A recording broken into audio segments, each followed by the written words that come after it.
Welcome back to episode 12 of the Earn Your Couch podcast. We got Jacob and Coleman Hubert as your hosts per usual. We also got a special guest here, Skyler Felt.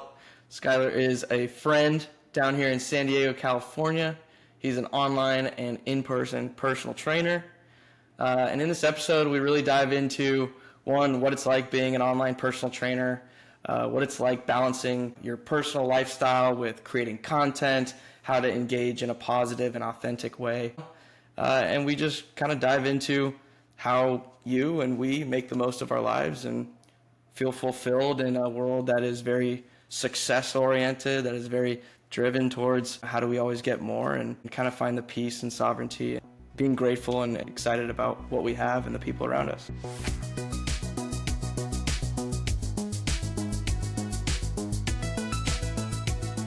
I found out you were a fitness trainer. At the time, you had super long hair, and I was like, how's this? This surfer guy's not a fitness trainer. And then I followed you on Instagram and immediately learned a few things because you do a lot of knees over toes and functional fitness and stuff that I try to incorporate on top of a normal regimen. And I remember I was watching something having to do with how you extend your hips and not only strengthen but lengthen, and I was just I remember walking up to you at the gym and being like, I'm doing that stuff now. And so I know that for me it feels good when someone's like, hey, I heard that what you put out and I thought about it and it made my life, it changed my life. So I'm sure you've had those opportunities to hear about the impact that you're having. Do you feel like that's... I feel like that has been happening more over the last year than it ever has, and largely because I have been putting my stuff out on social platforms and different verticals, and it never gets old when someone comes up to me at the gym and says something I'm that video that you posted, I'm using this exercise, or coming up to me and asking me a question about how to do a specific exercise or the reasoning behind doing a specific exercise, or my training style, I guess.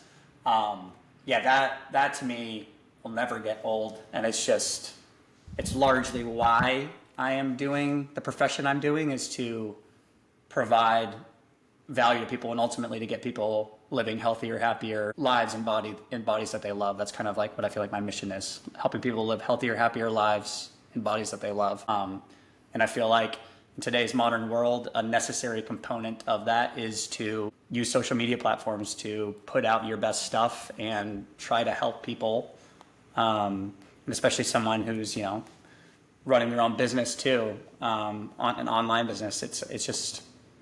It's a necessary component, I feel like, to succeed in 2025. Were you active on social media prior to, or did you become active really for the business?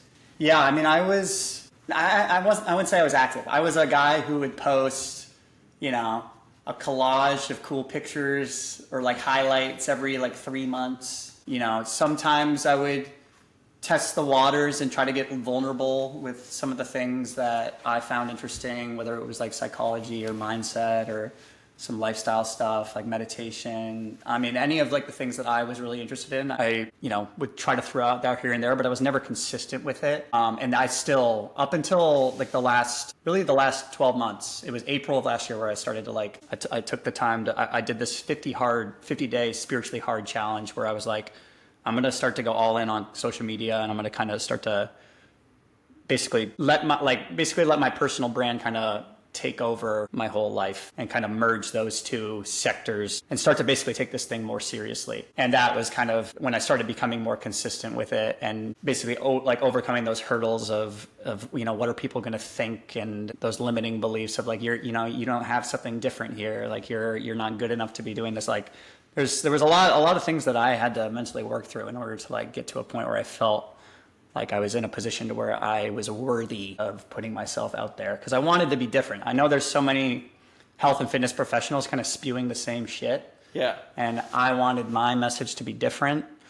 And to me, I feel like I've gotten to a point now where I have the skills that can really, help a lot of people. And I'm still feel like I'm tinkering with how to deliver that, because I do feel like there's education and entertainment that needs to kind of become to alignment depending on the platform too. I'm still, I mean, yeah, I think everyone's on like a personal growth mission in terms of they're always trying to level up with their content. But yeah, it's gotten to a point now where I'm proud of it and happy that I've done it. Yeah. It's Yeah. that I talk about it with my clients a lot. I help I help other people with social media marketing, and it's all about that balance between authenticity but providing value at the same time. And it sounds super simple when you say it out loud, but it's really, really hard to actually capture on camera. And because I've watched your content, you create a lot of content. How is it? And be honest, how is it just balancing the content generation all day while trying to still live that life you're trying to show people you can do on social media, if that makes sense? You're not just showing off your body. Like you're doing it out of spreading positivity. You're doing it out of this will help someone. Like I know you, and like so like when I see your stuff, I'm like that is Skyler. But I'm sure that those limiting beliefs that I feel too, trying to share my message, whether some of it's fitness, some of it's just mindset, some of it's whatever. Some of it's like, who am I to like? Why would they believe me? Like why am I like why me? Do you feel like you're getting in the way of your own lifestyle? I guess to your point, by having to record and like There's definitely moments where I do. I feel like once again that 50-day spiritually hard challenge made me realize that in order for me my business to succeed and in order for me to be at a point where I feel fulfilled in my life, I need to be truly walking the walk of what I'm preaching. I know in order for me to succeed, I have to be working out consistently. I have to be eating all the right things. I need to be sleeping and recovering well. I need to be reading. I need to be meditating. I need to be spending time in a state of introspection and reflection and trying to level up and continue to use this growth mindset that I've developed. Because I am coaching people on these elements. So if I'm not living that, then I feel like an absolute fraud telling people how to get to where they want to go. And because there's been moments throughout my 20s where I've felt like I was in a rut and didn't feel like I was worthy of coaching people and helping people get healthy because I didn't feel content in my shoes. I think that imposter syndrome is a real thing. I feel like it goes, I'm at a point now where it like has gone away more, but it still comes and goes at times. I'm not always feeling the most happy, healthy version of myself. I'm always striving to get to that place, but it's seasons. It comes in waves. And I think ultimately why I also love what you guys are doing, the element of just like earning your couch, it's just showing up and having the discipline to show up even when you don't want to do the things that you know are necessary to do in order for you to get to where you want to go. And kind of like those foundational elements that I just mentioned, I know are the bedrock in order for me to continue to feel in a state of elevation and happiness and health and vitality where I feel like I can continue to help people, level up in their fitness and health pursuits. Hope that answered your question, Coleman. Yeah, I was curious because I feel it, to be honest with you. I'm teaching and coaching people how to utilize different types of content the right way. And part of that is literally studying the algorithm. And so having to be on social media to be able to coach people how to use it properly can get exhausting. But same thing with like doing the EYC content stuff too. Like it can get exhausting to the point where you're trying to kind of show your personal brand, show your professional brand, while at the same time not being able to enjoy the other parts of life, which are just relaxing, enjoying the day, sitting outside in the sun, because other things hold you back from that every once in a while, trying to produce content. Dude, yeah, no, Don't that resonates hard because that I feel like I've had periods of time where I feel like so imbalanced with this is my time to create content and this is my time to just live my life. And then there's other times where it's totally bleeding into each other and I feel like not fully present in, my lifestyle. And I feel like I feel almost like I need to capture too many things and I have to reel back. And honestly, with the content stuff, it's like for 3 weeks, I feel really really consistent, really driven, motivated to put my stuff out there. And then after that third week, it's like I have a week of just like needing to decompress and get the heck away from it and just kind of recenter myself. Yeah. So I would like over time to develop a system where I can be consistent over the long haul. That's kind of been what my experience thus far. It's like 75% of the month I'm really on it, feeling really great about it, and then I want no part of it. What do you think it looks like? What has shifted? What has changed to achieve that 100% consistency in terms of producing, but also not losing the ability to be present in your everyday? Is it batching? Is it just scheduling stuff out for months? And because that's a lot of work and a lot of time. And yeah, I think batching would be an awesome strategy. Just the content that I like to make typically takes too much time to batch a lot at once. Yeah, I would love for that to be the case. Once again, I need to keep tinkering with things and trying to come up with more a sustainable system. But ultimately, I think instead of going at a 100% sprint speed for that 3 weeks, going at a 80% pace, and basically a pace that I can maintain for the whole month. So maybe taking your foot off the gas pedal a little bit, maybe having 4 to 5 posts a week rather than 6 to 7. And then using that over like a 4-week span rather than a 3-week span. So it's kind of like foot off the gas pedal, because the consistency over the long haul is going to, I think, provide more value than the short sprints where you need to have that week of recovery. Sure. After each one. Well, I think if you look at it from like a math perspective too, and I'm not saying, the week off is a 7-day, miss, but if you're hitting 5 days a week for 4 weeks straight, that's 20 posts. Or if you hit 6 posts for 3 weeks and then you miss a week, and that's 18 posts. And so almost like how can you logically make it so that you can do less, but you ultimately do more? Right, exactly. And I think, Coleman, you're probably more specialized in this too, but the creator groups that I'm a part of, it seems like the consistency, like teaching the algorithm that you're going to show up each week and at a similar frequency each week, the algorithm seems to like that, I think, more. But once again, we're all just guessing, I feel like here. Like no one really knows completely for sure, and people have had success doing it in every single possible way. So I think ultimately it just comes down to trying to provide as much value as you possibly can while still being able to live the life that you want to live. Yeah. And I think that's where the content, like having to create the content, comes into play for me personally. I was trying to, promote EYC mindset for a while with like going and, oh, I'm at the gym right now, I need to remember to take a photo. Or I'm at the gym right now, I need to remember to get my fiance to get a video of me.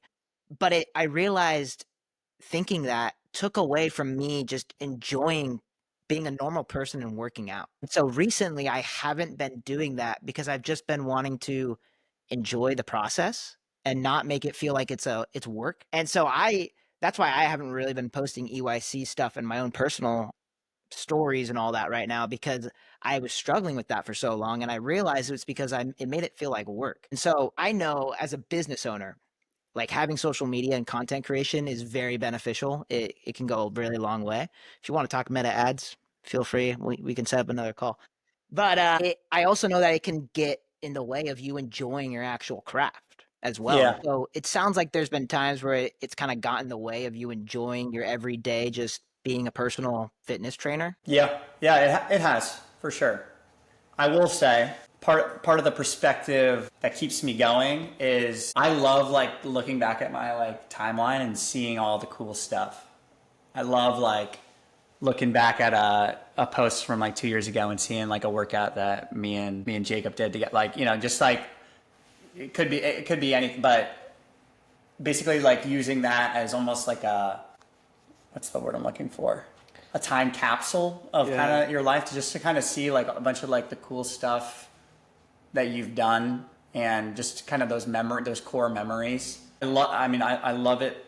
That is an element that keeps me going. The positive messages that I get from people, the DMs, the people coming up to me at the gym, those things truly do add fuel to the fire and make me want to just keep producing and producing at a higher level. So yeah, I think it just ultimately, cliche, comes down to balance. For sure. It's like identifying those times where you want to be away from technology and fully present with the people around you or yourself. I think having windows of time throughout the day where okay, this is going to be a time where I'm going to film and try to be creative, and this is a time where I'm just going to kind of be away from technology. I think having that kind of structure can help for sure. Because ultimately, technology can either be a tool or it can be destructive. And I've felt both of those things throughout this whole process. For sure. Balance. It's it's a little bit of a necessary evil, especially like as a business owner. Yeah. And like lead generation and personal brand, and rather than you going to people, you have people coming to you, and it's like, okay, this is positive. Luckily for us, we don't tie our well-being or our source of grocery bills and rent to it yet. So I think we have the luxury of not having to put a bunch of pressure on it. But to your point, I love putting it out there because of that. It's like for me, it's like a public journal almost. Mm-hmm. And like I have my, personal journal that if that was shared, there would be a lot of interesting content coming out of it. But like for this is like, hey, this is the information that for me has had a really positive impact on my life. And I've received so much positive impact from my feed, from posts like yours, from posts like there's a guy named Higher Up Wellness. Yeah, I love him. He's great. And it's like, if anything, like I don't remember every single video. I'm not going to like go back and be like, oh yeah, that was on Tuesday. But like in the moment during that day, it's a reminder. It's like other people are, living this way. Oh, this is a perspective that I hadn't considered before. And so for me, if I remember there was a specific post that we put out early for Earn Your Couch that was talking about gratitude. And I had talked in there about really gratitude is almost shifting your brain to recognizing, shining the spotlight on the things that you can take for granted because they become normal. And like I talked about how amazing it was that I had pillows on my bed. I have 4 pillows. Who the fuck needs 4 pillows? No one. But someone reached out to me and said, hey, I hadn't thought about that. I was in a rut. I saw your post and like it changed the trajectory of my day. Mm-hmm. And so not only can we go back and look and have this like public journal of like, hey, that's what we were thinking about back in November. That's the type of conversation that we had. But also, even if for me, and I'm sure you've had the thought too, it's like I try so hard to not tie the value of that post to the results. But I try to tie the value of that post to if this has a positive impact on one person, whether they tell me or not, I'm glad I did it. Mm-hmm. Because there are people who put out stuff who don't know me or know me, but we don't talk, that had a positive impact on my day. And so I try to share that positivity. One thing that I'm trying to get better at is that vulnerable side and putting myself out there and talking about the hardships and putting out the things that I'm struggling with. Because in reality, like, I'm not 100% grateful at all times. I'm not 100% present at all times. I'm not working out every single day no matter what. I still get hammered on a weekend. I still go party and feel like shit on a Saturday. But I know, and in those moments, I'm like, well, who the fuck am I to like talk about this? Like, I'm a liar. In reality, we live with ourselves at all times. So not only do we see the movie that's, on the screen that everyone sees, but we also see all of the hard work and the tribulations and the challenges that go into creating that movie. And so we see the behind the scenes, we see we see the secrets, and so I struggle with like that fraudulent feeling when I'm talking about this stuff.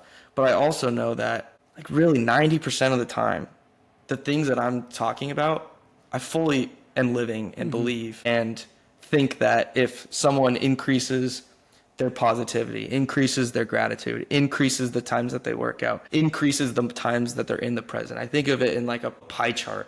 If your day looks like that in the present and you can change it to that has endless return on investment on that perspective.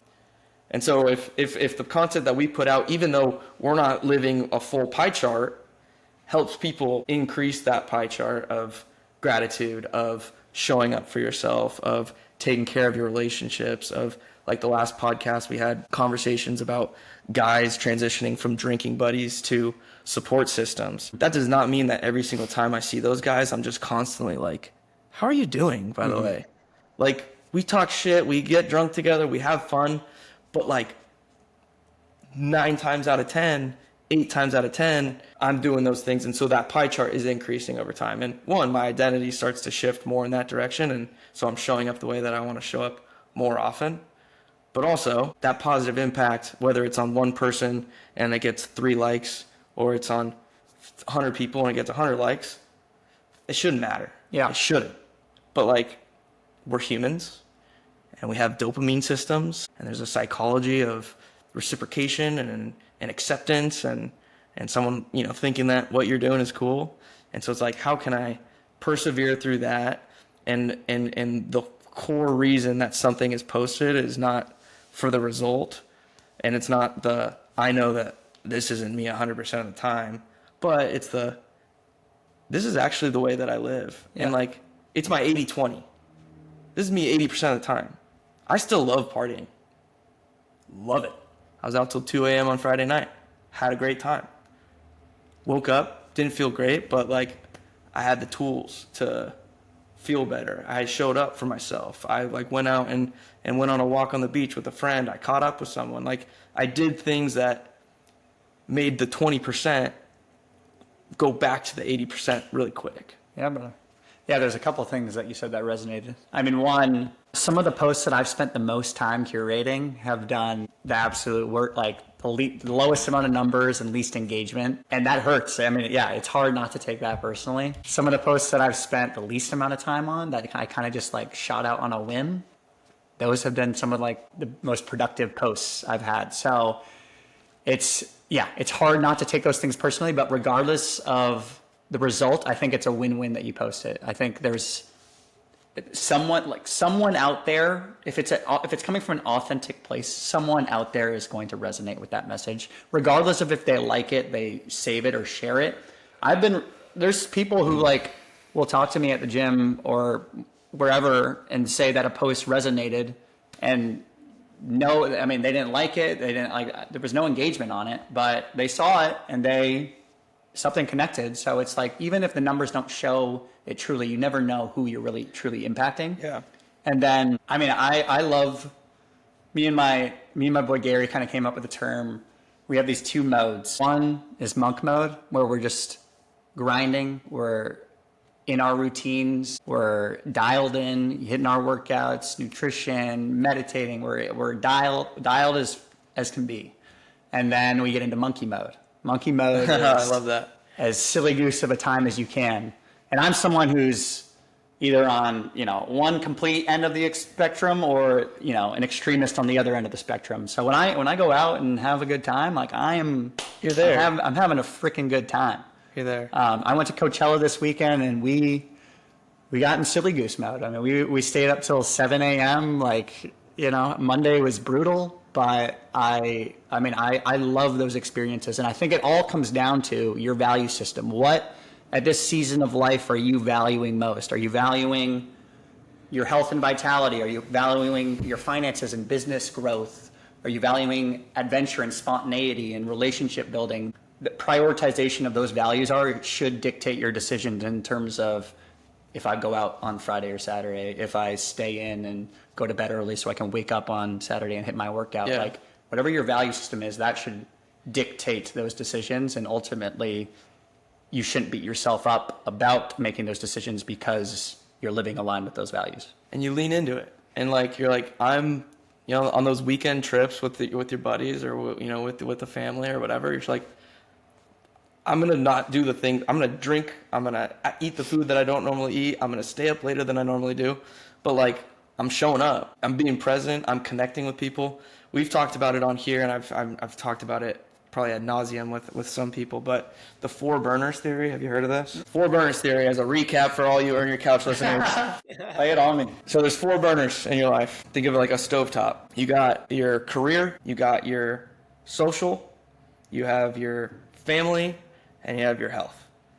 Family can be your personal relationships, your extended family, whatever it is. At any time, those things add up to 100. So if they're all maxed out, it really means that they're all at 25. But those things adjust, and you can mentally adjust them, dial them up, dial them down. So during the week, I would say most people are probably work is up to 60 because it takes up 8-9 hours out of their day. It's where their brain is at. It's whatever. Turned up, which something else needs to give, whether it's social, whether it's health, whether it's family, something needs to give. And so I have found so much peace and solace at the beginning of a week on a Monday, and knowing that I have all these things that I need to get done. And so where are my burners at right now? Well, I know work is going to be at 70 because I got a deadline on Friday. And you know what? I'm going to turn down social a lot because I know that I'm going to keep my health up because that's what's going to allow for that 70 to be as best as possible. And I'm going to turn up a relationship because I got a date on Thursday night or whatever. Weekend comes around, turn that work down to 10 or 0 or whatever allows, in your current state. And be able to turn up health to 50. I'm going to go to the sauna. I'm going to go to the ice bath. I'm going to go work out. I'm going to do my thing for like 3 hours because I have the time. I have the energy. And I'm going to turn up social. I'm going to go to Coachella. Social is going to be at 95 today. And that's what it is. But like I'm leaning into it, knowing that can adjust on Monday. And I'm going to get back into my routine. I'm going to turn work back up. I'm going to turn health back up. And I feel like it's given me peace when I feel like when you're in it, especially with work, you're like, I'm never going to do something fun again. It's like, nah, you've just turned certain things down so you can turn other things up. And if you're okay with where those things are at, because it aligns with your values, it aligns with the lifestyle that you live, it aligns with 80% of the time my health is at a 35. But sometimes it's at a 5 because it's a Friday night and I got a friend in town and we're going to go enjoy ourselves. Yeah. That's okay. And I feel like I beat myself up on Saturday because I'm like, on the podcast, I talked about sleeping a lot and I didn't do it. It's no, you're human. It's like when you meet your heroes and you're like, oh, wait, they're not just perfect all the time. That's okay. Everybody's human. But I feel like that's just given me a little bit of peace, and it's okay to not be 100% dialed. It's okay to not be in monk mode at all times. Yeah. But when you're in monkey mode, turn up monkey mode and not feel like you're retracting from monk mode.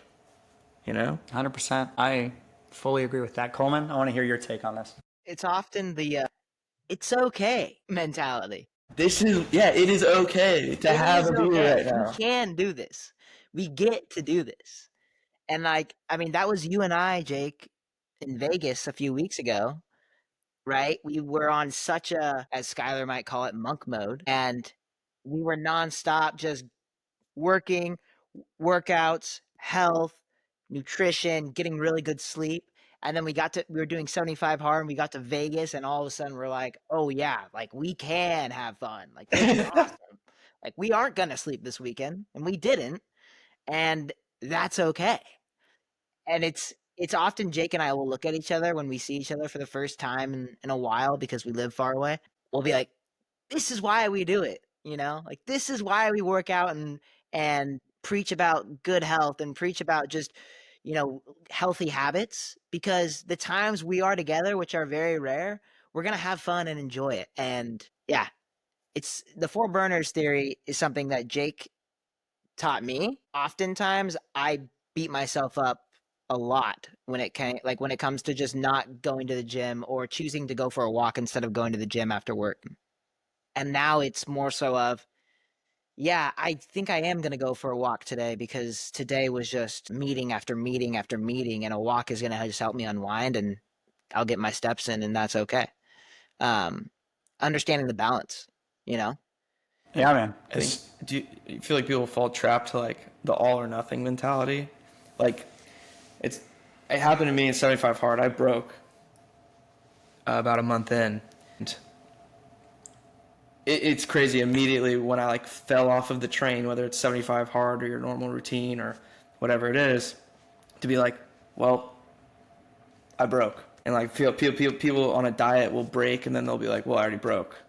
And then they just won't get back on. And it's like the skill is to break and then to have the tools and the frame of mind to be like, I'm going to get back onto the thing that provides me the most fulfillment. I've started to define success. I started to define success of like a weekend trip, not just as the ability to show up, feel good, be present, have a great time with the people that I'm with, but there's that tail end of the trip, which is the transition back. And so I define success not just as, do I show up as the person that I want to show up as on this trip, but can I get back on Monday and then reignite the momentum in the direction that I know makes me feel my best, makes me the most confident, makes me the most successful at work, makes me show up the way that I want to show up, which is why I love the never miss a Monday mentality, which is why I love the what I call mom mentality now, which is move on Mondays, because my mom learned about never miss a Monday and she has not missed a Monday in like 10 months. I love it. Like it's all about the momentum. That's awesome. Momentum. Well, Just thought of that. No, and well, kind of adding to that, I mean, that's one of the biggest reasons why people don't choose to start in the first place working out is because they often go, say, on vacation and they had this workout routine. They go on vacation and all of a sudden 4 days later, after being back from vacation, they're completely out of the routine. They don't go back because it's hard to go back once you're out of it. I mean, I'm sure Skyler, being a personal trainer, you get people coming to you all the time with the lack of like discipline to get into a workout routine. Is that typical of the people that come to you and need your help? yeah, man. I would say momentum can go in both directions. So one of the commonalities among people I've worked with over the years is one of the big differences between someone who has a lot of success versus someone who has maybe a little success and not as much is their ability when they make a mistake, when they miss a workout, when they don't eat correctly for a meal, their ability to hop back on the program or their regimen, like the quickness at which they do that kind of dictates their long-term success. So there's some people who on Friday night will have a pizza and then let that turn into a full weekend of binging and excess calories and not moving and sedentary living. Whereas other people will have that night of indulgence and then Saturday morning they'll hop right back on the wagon, hit their workout in the morning, and then they're right back in that positive momentum direction. So it's like you can either do that and then make a correction, Exactly. or you can just let it keep going. Exactly. It's never just one large exponential curve up. There's always going to be deviations of up and down, but what really differentiates the people who have a lot of success and get to really where they want to go, it's like their ability to come right back up after, a divot or deviation. So I think that goes in line with anything from fitness, nutrition, lifestyle, work, Or gaining a skill. Like Yeah. If you're trying to practice a guitar for a week and then you have a weekend off because you didn't bring the guitar on the road trip and then you never pick it back up again, it's like, well, you're never going to learn the guitar. Absolutely. There's the analogy of if you're trying to make a hole in a rock, a lot of people will just dump a bunch of water. There's no hole.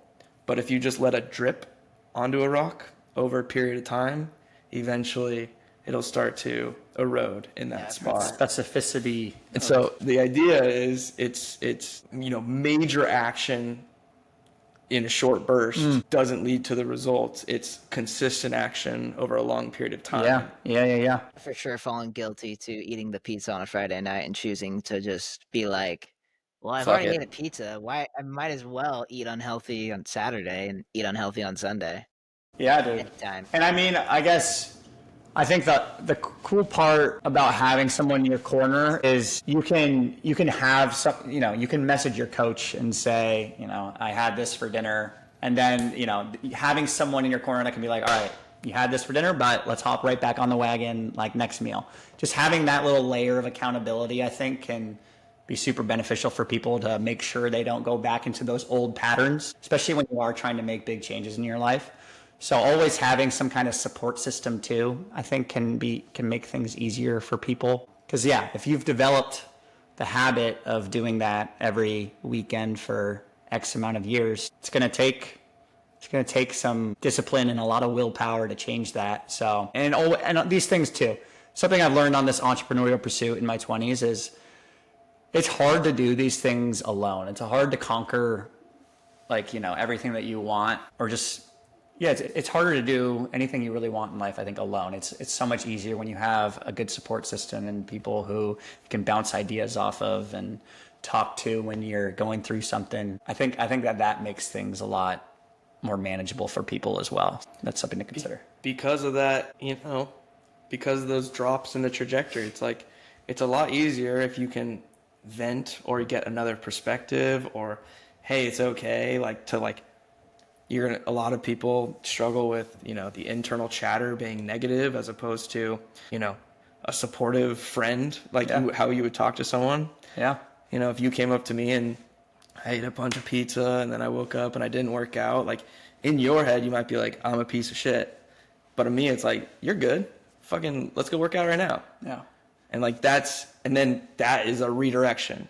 Oh, for sure. And you can have, I use it as a positive spin now. Like, use that extra glycogen and carbohydrate stores to like have a sick ass workout. Like, honestly, like if I have like a crazy amount of calories for like, turkey dinner, or like have a couple slices of pizza, like I know my tomorrow workout is going to be banging. Yeah, like I'm going to get a sweet pump, going to have a lot of energy. It's going to be good. Yeah, Things we do for a sweet pump. Yeah, there's a positive spin on everything. When you are coaching, or maybe even just for yourself, but outside of the physical fitness, the physical characteristics, like how do you help people define success as a coach, as their coach?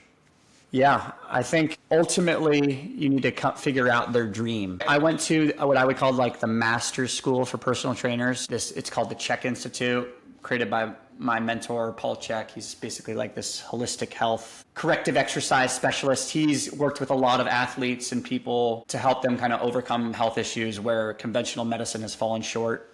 So he's worked with some sweet athletes like Kobe Bryant and like the Chicago Bulls and during their like heyday, and a bunch of like U.S. Olympians and Danny Way, like just all sorts of crazy names that, when they were going through some kind of health or medical issue and conventional medicine and their physical therapy or their team couldn't figure it out, they would basically send them to this guy. And he uses a very holistic approach. So he never looks at movement or fitness in one specialized arena. He integrates everything from fitness, nutrition, lifestyle, mindset, spirituality into the health of an individual and into how he creates a program for an individual. And what I learned from him was the first thing you need to figure out with your client is their dream, their why, their reason for why they want to accomplish X goal. So if someone says, I want to lose 15 pounds by, end of the year, you need to dig into why is that? Like, why do you want to lose 15 pounds? Well, I want to like look better in my clothes. Like, okay, why do you want to look better in your clothes? Well, I used to, feel like better about the way I looked and feel more confident in myself. Okay. Like, why do you want to feel more confident? Because I want to be living in a place from self-love. And so I can hang out with my family and spend time with my kids and do activities with, there needs to be a big reason for why someone wants to accomplish a goal, because when things get hard and trials and tribulations pop up along the way, if they don't have a big enough why, they're not gonna stay on that program. They're not gonna stay consistently. It's a North Star. They need a North Star. Yeah. And you never need a crisis if your North Star is bright enough. Like the people who know what their dream is and know that this is their mission, people who just pursue that relentlessly, you look at across history, there's people like usually get it. The people that are like so relentless in their pursuit of their dream usually freaking get it. And that's why we hear about like the power of manifestation and the power of belief and the power of intention. I think that all comes down to, if you have a big enough why and dream and North Star, you can get it. Like you can overcome that challenges that come up along the way because you're in full belief that you are going to get it or already have gotten it. Time just hasn't caught up yet. Yeah, I was going to say, it's the full belief that you already have gotten it. It's just like believing that yourself, that you've already gotten it, goes such a far way. I forget which book I read that in, but you just said Power of Intention, Wayne Dyer. What was it? Power of Intention. That's where that's where that message resonated for me. But I'm sure there's several other books that kind of talk about Yeah, that there's as a well. lot. I'm reading The Power of Now. I mean, yeah, it's a lovely one too. Eckhart. We're actually we're sitting on top of Power of Now right now. The laptop is, yeah. And Power of Intention too. Is it? Look at that. That's awesome. That brings me up. There's this account that I follow. One thing that really changed my social media experience, besides the brick, is doing like a spring cleaning of what I was following. And like I was getting so frustrated with just stuff that was BS, stuff that was just, I didn't know the person, that they weren't adding value. I was just like looking at this rich person doing cool shit. I'm like, this is just making me feel worse. Even though they do cool stuff, Yeah. I'm gonna unfollow it. Yeah, dude. Who cares? Like, power to me, man. Yeah. And like, how do I like curate my algorithm to like feed me, when I do go on it, positives and good reminders and everything? And there's this one girl that I followed very recently, maybe 3 months ago, and she's a manifestation coach, which sounds like voodoo stuff from time to, like, or used to. I'd be like, what the fuck is that? But I'm here for it, and I like the positive message that she spreads. And one of the things that she talked about, and I've talked about with Coleman, is she plays some games with herself almost every day. She plays the game such as, it's the best day ever. And so she just she goes and looks for reasons why today is the best day ever. Today is the best day ever. Well, yesterday was the best day ever, but today can also be the best day ever. Part of that goes to the power of now, that the now is the only thing that exists. The past no longer exists. The future doesn't exist. The only thing that truly is happening. And so she plays this game of best day ever, and she plays this game of who's going to have the most fun. And so she's playing against everybody. Who's going to have the most fun? And she gets a little competitive with herself. She's like, they're not going to have fucking more fun than me. I'm going to have the most fun. And so it's just this like little like mindset shift that she has, that she shares with people, that it's almost like manifesting, today's the best day ever. And then so she's out and about, and she's like, today's the best day ever. And she was by the ocean, and she's like, there's jellyfish, just hundreds of them. Like, this is an insane day. Like, this has not happened normally. Some people might walk by like, oh my God, there's a bunch of jellyfish. But to her, that like changes, like, this completely shifted the trajectory of my day. Because when you're out there, it's almost like when you learn about a car, because you buy the car and you're like, I've never seen this car before. And then you start to see it everywhere. Once it becomes like part of your, I think it's reticular active something system, you start to like look for it. And it's the same idea of like your frame of mind, glass half full, glass half empty. It's like if your perspective is glass half empty, you're going to look for why it's glass half empty. If you're going to think that it's the best day ever, you're going to find reasons why it's the best day ever. Drop my blueberries on the ground. The whole case didn't spill. All my blueberries stayed intact. Best day ever. Like, I was like, that could have just been a huge damper. That could have gone in a different way. I could have lost all my blueberries. Instead, I dropped my blueberries. Mistake on my end. Fell. Stayed intact. What a fucking awesome day. But like, if your brain isn't like geared in that direction, it's just, things are just happening. And you're just like, all right. Even adding to that, like for me, I've completely shifted my brain of when I start to complain about something, I realize it and I stop myself. I'm like, wait, why am I complaining? There's no reason to complain. It's just a reaction that you get, right? So I stop complaining about it, and I deal with the frustration rather than going on and on about like, oh, it's just so annoying. It's so frustrating. It just really bothers me because I can't solve anything like that. But it creates all these negative thoughts and like anxieties that you just don't need at all in your life. Same thing with that mindset right there. It's any mindset you have, you can just choose to be more present and think a certain way, and you'll start to just actively, naturally like start thinking that way. Like with gratitude, if you do it every single day on purpose, eventually you're wired into your brain going, oh, it's 7 a.m. I need to write down my piece of gratitude. And you're automatically thinking about something you're grateful for. Versus if you hadn't done any of that, you're never really thinking about what you're grateful for until you're forced to at Thanksgiving dinner, right? And so it's I feel like that mindset shift. I feel like I've asked multiple people, being like, I love asking, what are you grateful for in the sauna? Mm-hmm. I love it because Especially if I'm at like 12 minutes and I'm trying to get to like 18. I'm like, I'm having a really hard time right now. Like, I would love a little distraction. Something that's been like a huge positive in my life over the past couple of years has just been kind of reflecting on something that I'm grateful for. And I'm curious, like, what's something you're grateful for? Some people are like, I love that question, and they dive in. Other people feel very uncomfortable with it. And it's like, it's not Thanksgiving. Like, why would I think like this? And it's like, I mean, you don't have to, but you also can. Like, that's a possibility. You could think about, we're in a sauna right now at a really nice gym looking out at the ocean. Like, what about that?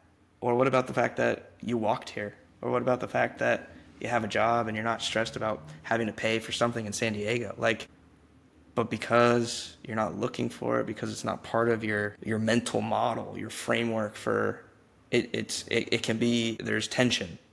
And I know for a fact that 3 years ago when someone was asking me, what am I grateful for? It was a little bit like, I don't know. It's like, how about the fact that I just came over to a friend's house, and after this, I could be sick somewhere laying in a bed.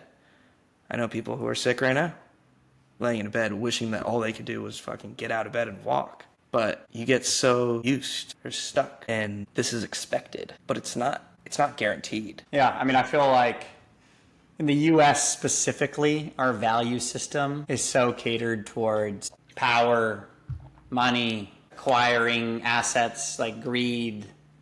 You know, it's catered towards, you know, this American dream that we've been taught from when we were kind of little, I think. And we've been hardwired to pursue our 9 to 5 and collect our paycheck and get, you know, put money in our 401k and retire at 65 and move to the white picket fence and get married and have kids and go to the suburbs and do all that. And I think we get caught in this rat race mentality where we lose sight of a lot of like the little things and you know, a lot of the most beautiful things that make life. And you go to a place like Europe or Southeast Asia or South America where people have so little in terms of monetary value, yet you see how happy and grateful and fulfilled they seem to be. And that's part of the reason too why I'm feeling called actually to, you know, I'm taking off to Bali actually, Cole, in like 5 weeks now, to go to kind of that part of the world and kind of combine the Western modern science philosophy with a lot of like the Eastern tradition philosophy that, you know, I've kind of read about in a lot of like books and whatnot. And just kind of get to experience life in a different way where people aren't just like so hardwired to conquer and acquire and go, get as many things done as possible throughout the day. It's more about just kind of enjoying life for what it is and being still and, you know, just truly connecting with others and being content with just where you're at. So I think that's something that I've noticed in the US where maybe we're a little bit behind in that arena of gratitude compared to other places around the world. And I think San Diego, we're actually, you know, I think we're up there in terms of the people who, like, you know, we like to have a good time. We like to do cool activities. We like to take care of ourselves. We're not as focused on just purely, you know, the American dream of like acquiring as much as possible. But I still think that, like, you know, there's probably some different values that people can adopt in order to get to a place where they are in a state of more gratitude throughout their day and lifetime. Have you guys felt like a victim to that mentality? Because I know I certainly have, where I Sure. felt for the longest time like acquire, money means everything because money allows you to, you know, get more things. Like almost that feeling of focusing on what you don't have versus what you have. That consumed me for the longest time. Have you felt that way? And was there a transition in your life that you felt?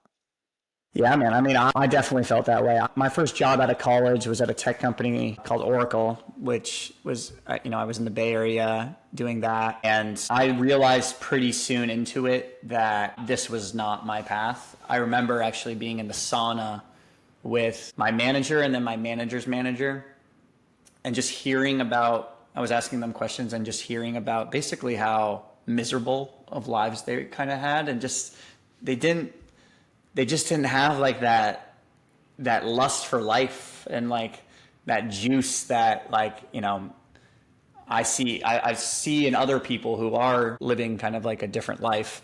I just saw that was taken away from them, it seemed. And basically, if I continued down this path, that this is what my life would look like. So it was around that time where I realized like, okay, I need to get out of the 9-to-5 grind. I need to, in order for me to be fulfilled, I need to carve my own path. I need to be my own boss. I've never been able to do well with authority. Whenever someone gives me instructions or direction in terms of like what to do, my natural instinct is to do the complete opposite. So I've always been someone who like, I need to be doing things my way. So having that knowledge when I was like 22, that like allowed me to start to uncover what it was that really made me unique and what things that I really liked doing. So I was always into sports growing up, and that was, you know, I moved a lot growing up, so I was always instilled into these new teams, and that was kind of my way of making new friends, and that was always just the bedrock of my childhood. So, you know, after leaving the tech company, I started getting into personal training, and, you know, at the time I was getting into decent shape. I was helping my mom and dad both get into good shape, and when I was doing that, I realized like, okay, this is something that I can kind of see myself doing. And then it's just kind of, you know, spiraled from there into, you know, leading nutrition challenges at the gym I was working at, doing more group class coaching, doing online coaching, and then like using this more holistic approach that I'm using now, combining all those elements that I've been learning over the years. And it's just like you start with one thing that you know you love, and then as you do it or try other things and you realize like how you can kind of combine that into your own little unique recipe. I think that's ultimately how you get to a place of kind of like sovereignty. And I mean, ultimately what I think we're all after is, you know, time freedom, location freedom, you know, money freedom, like not having to worry about those things. So I think it's just figuring out what it is that, you know, you love doing, how you can potentially monetize that. And obviously I think it just naturally grows over time into something that is unique to you. Yeah. You just released a new like program, right? Yeah. Haplete. So Did I know that correctly? So yeah, that's like my company name, Haplete, which basically is short for happy athlete. And then I have a workout program that I released called Athletic Aesthetic. That's more of like my training style distilled into a do-it-yourself type of workout program. Is it geared towards guys? Is it geared towards anybody? Is it? I would say it's geared towards like former athletes and avid lifters who are tired of kind of the conventional style of fitness training, or who have had drawbacks from that, whether it's injuries or mobility restrictions or, you know, certain movement limitations. Yeah, my whole mission, I feel like with that too, is just to increase people's movement IQ and help people not just move in the rigid planes that we're taught in conventional fitness, and like how, you know, we can rotate our body and move it in all these free ways, and what kind of outcomes that leads to, not just in terms of your movement, but also in terms of like your mind and just your, I would say, like overall happiness in life, your injury resilience, your longevity, your How you feel movement sitting freedom. down. Exactly, like your posture, which directly, you know, impacts your breathing and, you know, how you're feeling, like, so your emotions. Yeah, so I think, once again, it's just like, it's kind of like a wormhole into all the other things that I am into as well. But yeah, no, it's just kind of my training style distilled into a single workout program. Yeah. It's beast. Yeah, You've been dude. doing this now for how long? The personal training?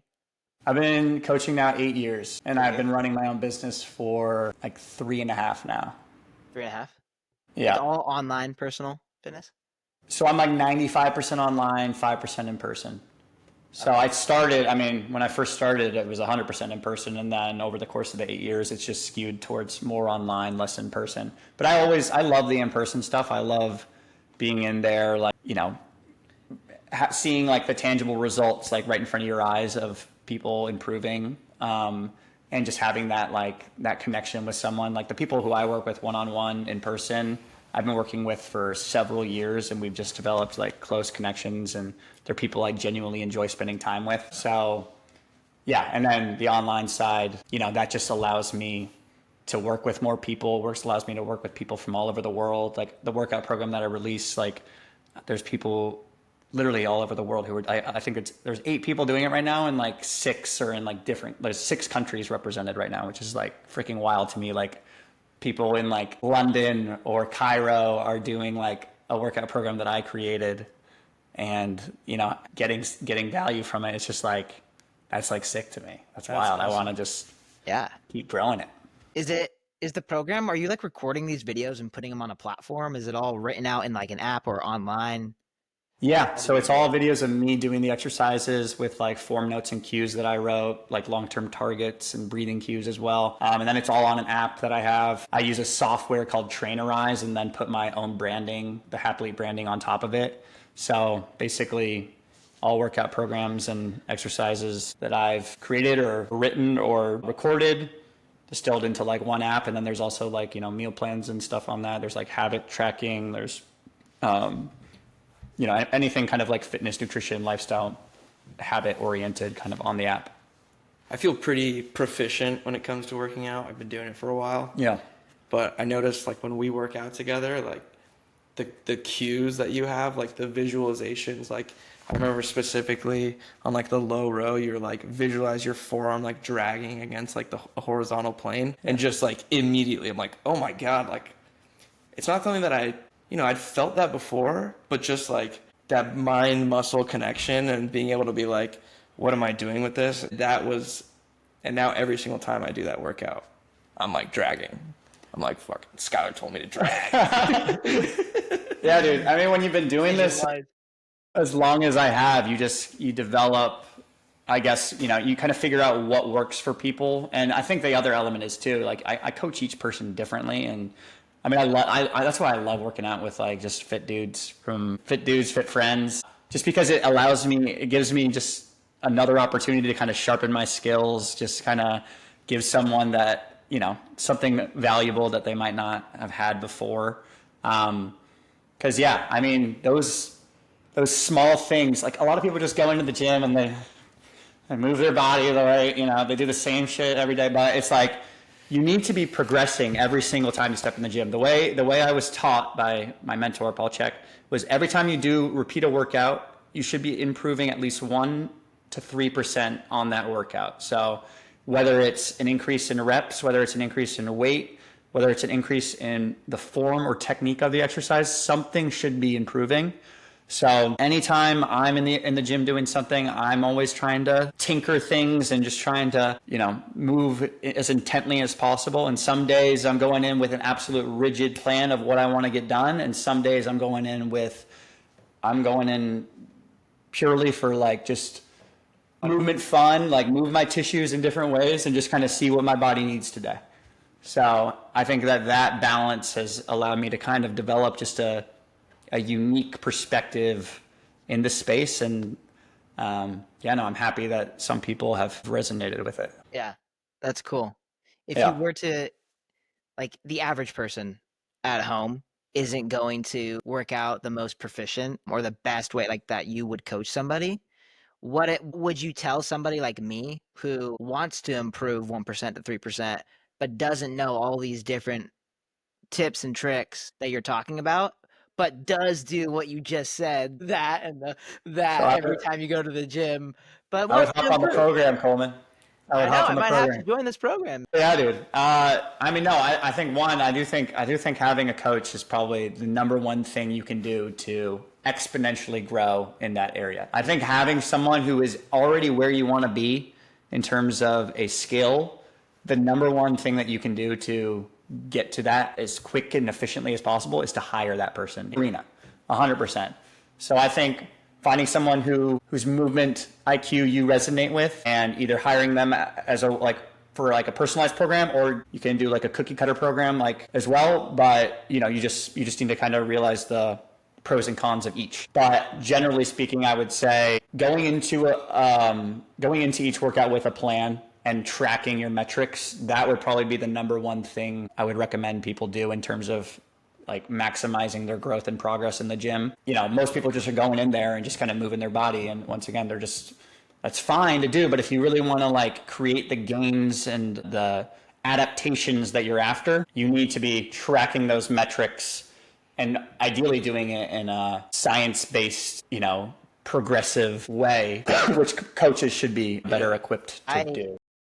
I'm glad you said that because I've been recently addicted to looking at the metrics via the fitness and the health app on my iPhone. I've been wearing my Apple Watch for like sleep, and it's become a game where I'm like, I gotta get 8 hours. So like I'm getting to bed on time. I'm getting actually like good sleep, purposefully not watching a show at night to get good sleep. And I found that looking at the metrics has turned me into like playing a game with my own fitness and health, if that makes sense. It's like looking at, okay, how many calories can I get done this week?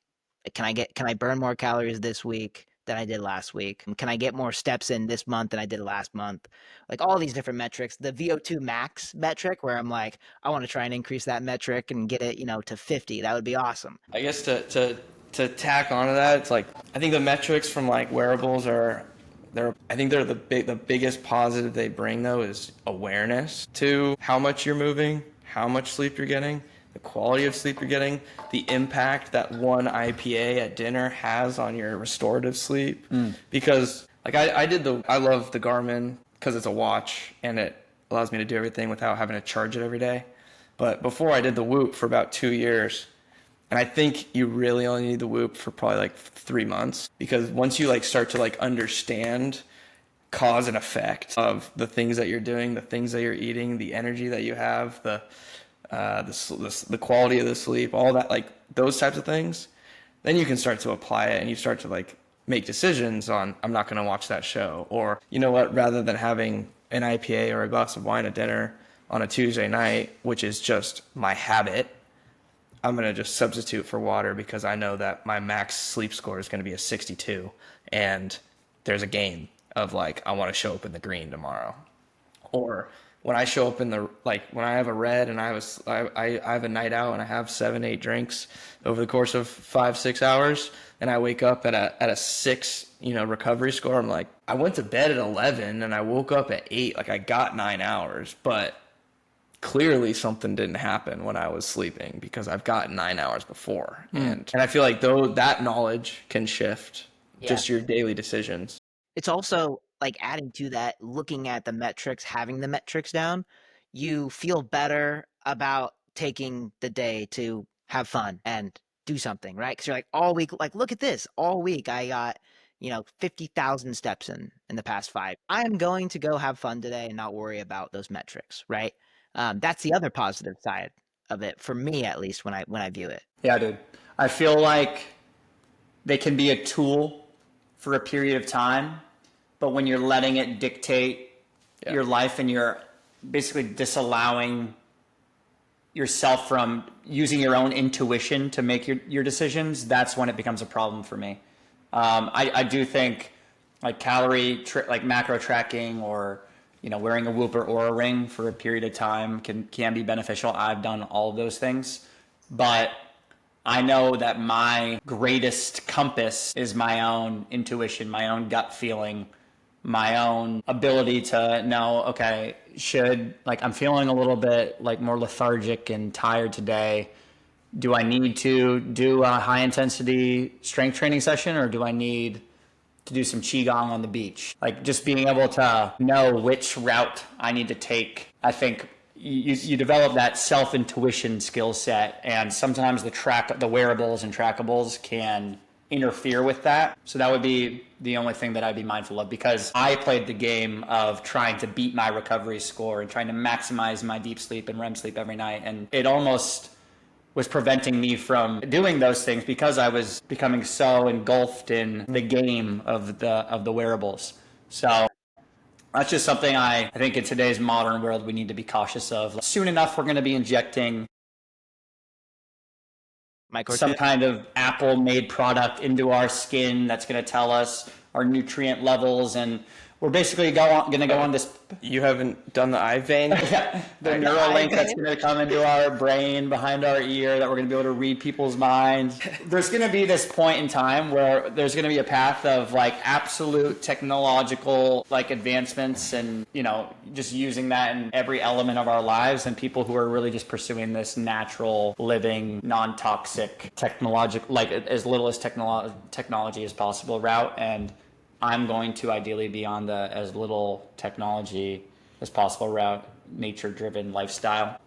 But I understand that that's not going to be everyone. But I feel like it also comes back to the conversation we were having about social media earlier, or just technology in general. It's like these things are created as a tool or something that's a positive. I get to share stuff with people across the country. I get to keep up with friends who move out of the way, whatever, like, you know, why Facebook was created. Yeah. And then it can become, when you become just so reliant upon it, hey, how do I didn't get a good recovery score, I'm not going to do the run. Yeah. Because even though I feel okay, I got a 40, so Yeah. nah. Or I feel like it once going back to what you said, it's the cliche of it's all about balance. Mm-hmm.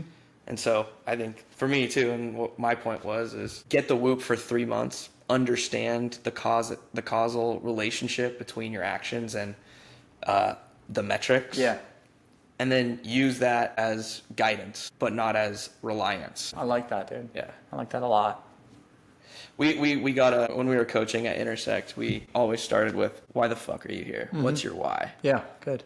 Show up as the best version of yourself as the CEO, but also be able to go home and be the best dad possible. Well, that's going to require energy. That's going to require being happy. That's going to require not being stressed and getting good sleep.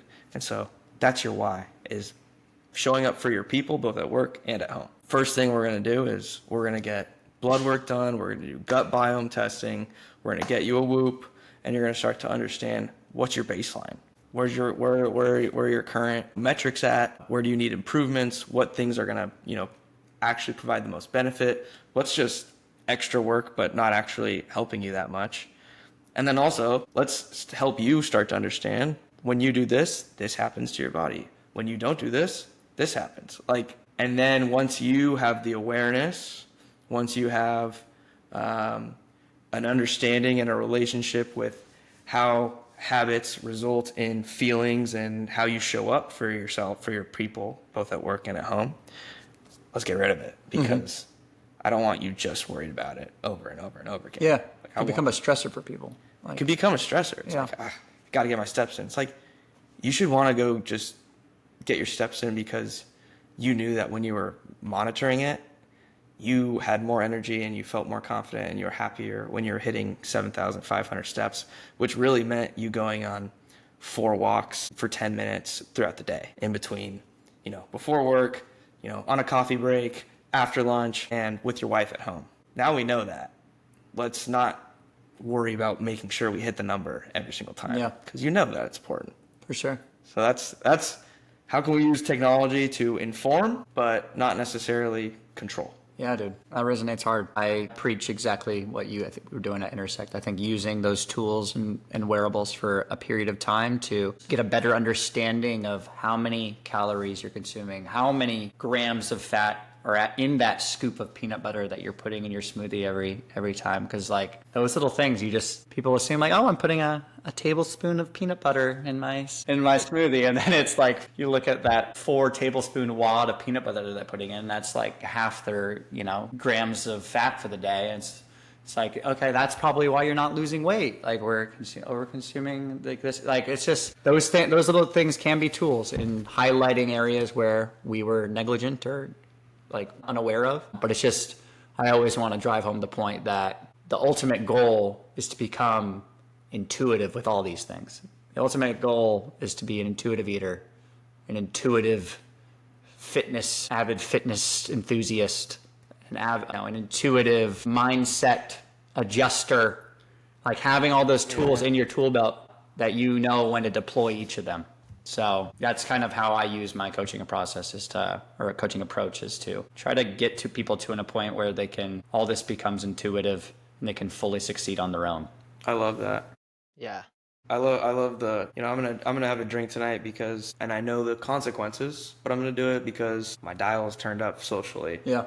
But I know that I'm gonna wake up and I'm not gonna feel as good, but I'm gonna start my day with a walk, and I know that that's gonna change things. But that just becomes after hundreds of hours of, if not thousands, of podcasts and books and conversations and doing it yourself and the feedback and understanding the metrics, like it becomes intuitive. It doesn't, but when you bring a coach along, they can help hammer home points as opposed to someone else figuring things out right away. Yeah, just speeds along that process, I feel like. Well, We had a sales coach, and like immediately they're like, well, these things need to happen. And you're like, right. It would have taken me 2 months to get to that point. It's wild, dude. There's a reason that expertise is so valuable in business and health and sports and whatever. They've done it. They've failed all these things. They've seen all these things that work, that don't work. Let me narrow it down. Let me apply. Let's try this on because I think that might work for you. Oh, it doesn't? That actually makes sense now that we have this feedback. Let's try this other thing on. As opposed to being like, that didn't work. And then just 2 months later, trying something else. And then 3 months later, trying something else. In the meantime, you've gained 15 pounds. And yeah. Dude, yeah. I think the best thing that I did in my 20s, I made a lot of mistakes. The best thing I did in my 20s was invest most of my money into my own self-improvement or education.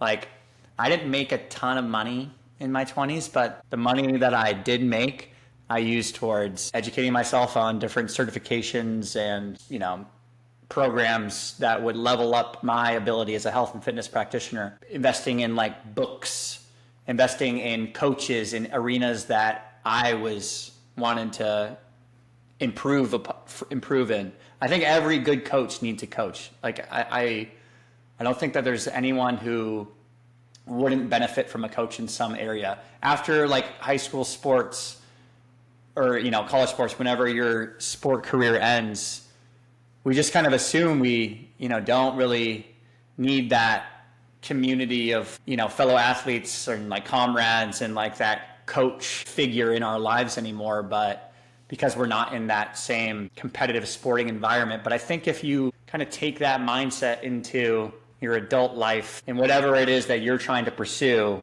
I think it's always worth the investment. If you can find someone who you really resonate with and jive with and feel a connection to, I think that that's the ultimate cheat code in terms of like Xing your growth rather than kind of slowly, incrementally moving. 100% agree. Yeah. I'm 27, so still going through it. Yeah. But like, my buddy Ryan and I would always say like basically like books don't count in the budget. Because I know that the value of it is, it depends on the book, I guess. Yeah. But it's $18. Well, if financials is an issue, there's libraries and there's, ways to rent it or download the PDF or get summaries, whatever it is. Like, there's ways around it, but investing that time, investing the money, I just paid for a life coach. I just committed a week ago. Hell yeah. It was expensive. It was like, I don't really want to pay this much money. But I know from my experience working with sales coaches, how much value I got out of it, how much value I got working with my coaches growing up. Just giving it was like, I went for it because I'm very action-oriented, driven. How do I find solutions? And not that therapy couldn't help, but it felt like I had to go in the middle of the day. That was taking away from other things. And this person was willing to work with me in the evenings. And it was going to be like 90-minute sessions. And it was a commitment for 3 months. We have a goal for 3 months. Like, what are we working on? And so I'm going to work with them for 10 sessions over 3 months. Nice. Dang, that's a I'm lot. fired up about it because Really good value. What we're doing about it is we're focusing on limiting beliefs that I have about myself, understanding the things that provide true fulfillment and then leaning into those things. The fears that I have, maybe from childhood, maybe just from self-generation, how are those impacting my daily decisions? And so in my head, I went, all right, I can spend the time and the money for the next 3 months doing this. And if it's truly valuable, I can keep going. If it's not truly valuable, if I realize I don't need this or this isn't for me, and maybe therapy is the right way to go, then it was a little experiment. That money will get recaptured over time and, W-2 paychecks. But if it does work, and I am able to understand my limiting beliefs, I am able to understand my fears, I am able to understand and better emotionally regulate. This is the journey that I've been on for the past couple of years, or really 8 months here, is how do I bring awareness to my thoughts and my feelings and not just necessarily react, but have control and mastery over those things so that I'm making decisions that are going to be a high ROI, that are going to do the things, post the post, record the episode, write the blog, do whatever. Because I have things that I always said it before, but like, I think I'm going to write a book one day. But in my head, I'm like, who the fuck am I to write a book? And like, what steps would I would take now? I don't know. Like, but if I work with this person and that leads to some sort of action that gets me closer. He asked me, like, what would writing a book do for you, like, in the long term? I think I'd be proud of it, and I'd be excited that I took the steps. The value of, or the joy that I get from this public journal of Earn Your Couch, what a amalgamation of my thoughts and my experiences and my journey. I don't know what this book looks like. I don't know what it's titled. I don't know what it's fully going to be about. But if this person, this 3 months, this investment in myself leads me to doing that, or leads me at least down a path that I start there and then I transition to something else that I become proud of, then that investment is, who cares if it's $1,000, $5,000, $10,000, like the feelings, the daily actions, the opportunities that you present yourself. Yeah. I mean, you can't put a price tag on it. You can't put a price tag on someone's accountability and like the relationship that you have with someone who helps you get to your why. And you might be able to put a literal price tag on it. It's, $500 every 2 weeks or whatever it is.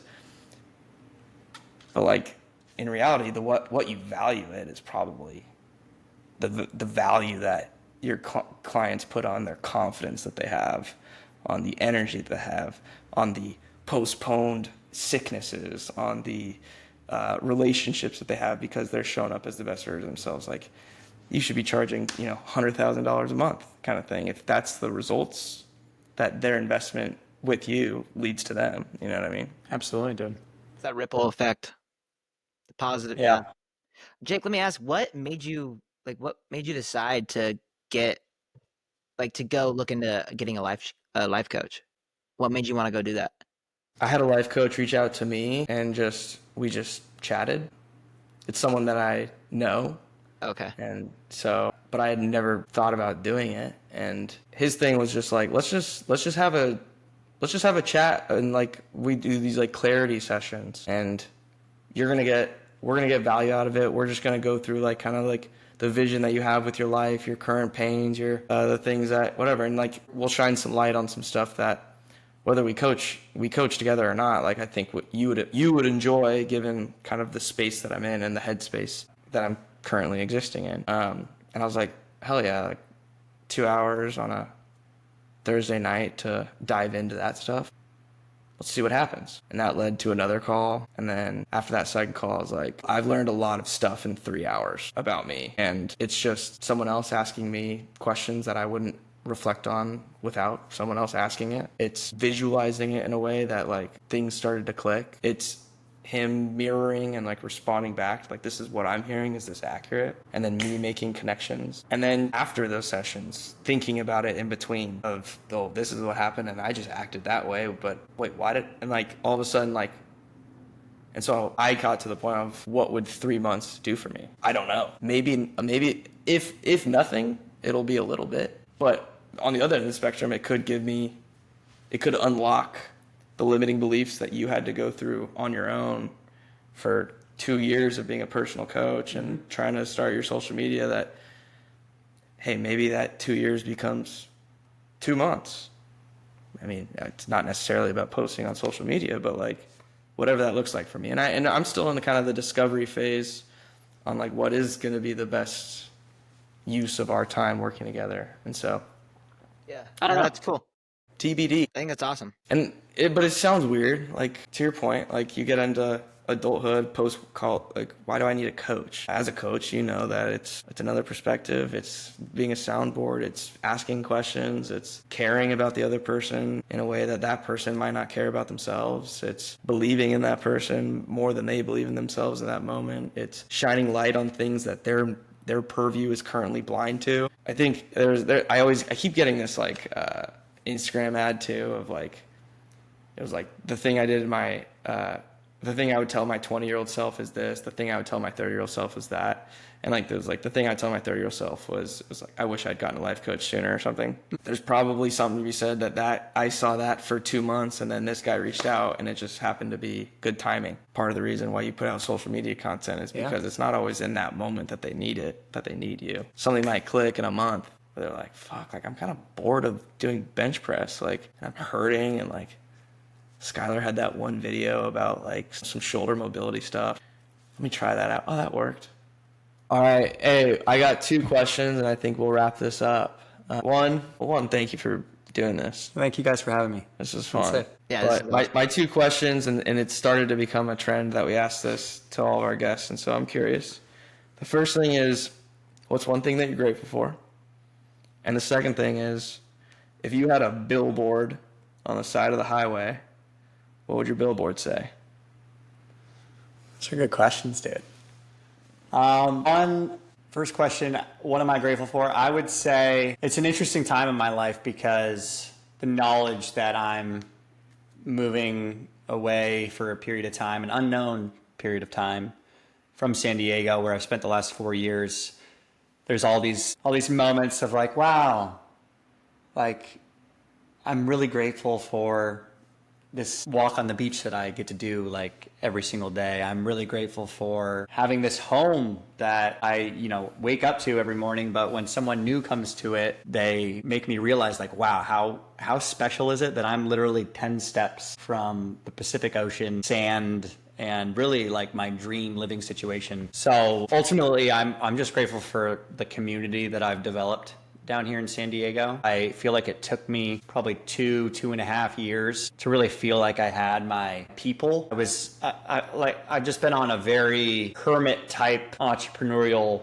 pursuit for the last several years. And a lot of that was just like, I was in that lonely chapter. I don't know if you've heard of like Alex Hormozy talk about like that lonely chapter of every entrepreneurial pursuit, but I was in that, trying to figure things out and spending a lot of time with just myself. And in the last year and a half, I feel like I've just met so many freaking cool people that I like align with in so many ways and I've like learned so much from. And I just feel like it's hard to make friends as an adult. You just have so many more barriers and things that are getting in the way of like truly creating those special bonds that you did with like your high school and college friends.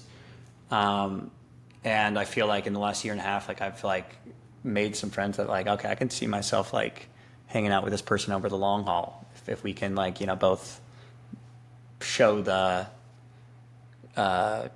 some effort in that pursuit. So that I would say is what I'm most grateful for. These last 5 weeks, I'm just going to try to soak everything in, and I know I'm going to be back, but I just am grateful for like the community here. And I feel like San Diego, I feel like it's still almost like a really well kept secret.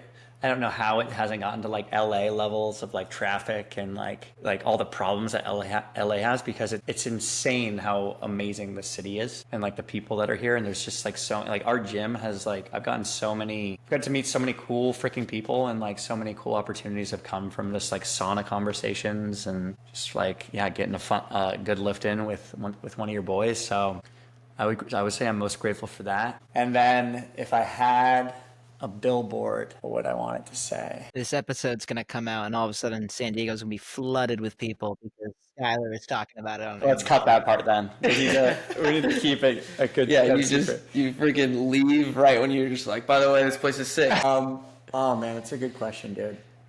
I mean, the one that's kind of, I guess, coming to my mind right now is you're meant to be life is meant to be, how can I phrase this better? Life is meant to be, I guess the point I'm trying to drive home is life is meant to be enjoyed. I feel like we get caught in, once again, that pursuit of acquiring more assets, more money, more power. And I just want, ultimately, people to, like myself included, to just have more self-love, have more time just enjoying this journey. Like that's a large reason why I'm going on this trip to Bali, is I feel like it's a personal growth mission to just get into a place of ultimate self-love and be content with exactly where I'm at and not have to depend on success in business and all these other things in order for me to like truly feel happy with myself. So just, yeah, life is meant to be enjoyed. We're here to enjoy this thing. So don't forget that shit. I love that. It's like I feel most people get into that stuck. They get into that rut. They shine the spotlight, their mental focus on what they don't have as opposed to what they do have. And it seems like other parts of the world are much better at that because the culture is not to chase what you don't have. It's to appreciate, it's to connect, it's to support your community, it's to be. You live the values of connecting and being and appreciating where you are, and that's why I think we resonated so quickly. And yeah, I think I saw one of your posts on Instagram and it was like, I don't have to, I get to, and you scratch that out. It's like, I'm blessed to. Yeah. And I was like, he gets it. Yeah. There's always someone that has it worse, so appreciate what you have. Absolutely, man. And I mean, I am no means perfect and am by no means feeling that way all the time, but if I can spend more time on that vibrational frequency, then that is where I want to be. I know that's where, when I'm coming from that place, that's where I feel like I'm aligned with the universe, I'm aligned with my purpose, I'm aligned with the people around me, and like coming from a true place of love, that's where I want to spend the majority, as much of my time as possible on this earth. So yeah, life is meant to be lived, baby. Life is meant to be enjoyed. Well, that wraps up another episode of Earn Your Couch. And you know what? If you made it this far, you're one of the true listeners. So Jacob and I just want to say thank you. We appreciate you for sticking around. If you haven't already, give us a follow at Earn Your Couch on Instagram, Spotify, TikTok, and YouTube. If you have a family member or maybe a loved one or even a friend that you think would benefit from the conversation that we had today, we would really appreciate it if you shared this podcast with them. More importantly, if you are earning your couch, feel free to tag us. Tag our Instagram account at Earn Your Couch. Thanks for tuning in, and we'll see you on the next episode.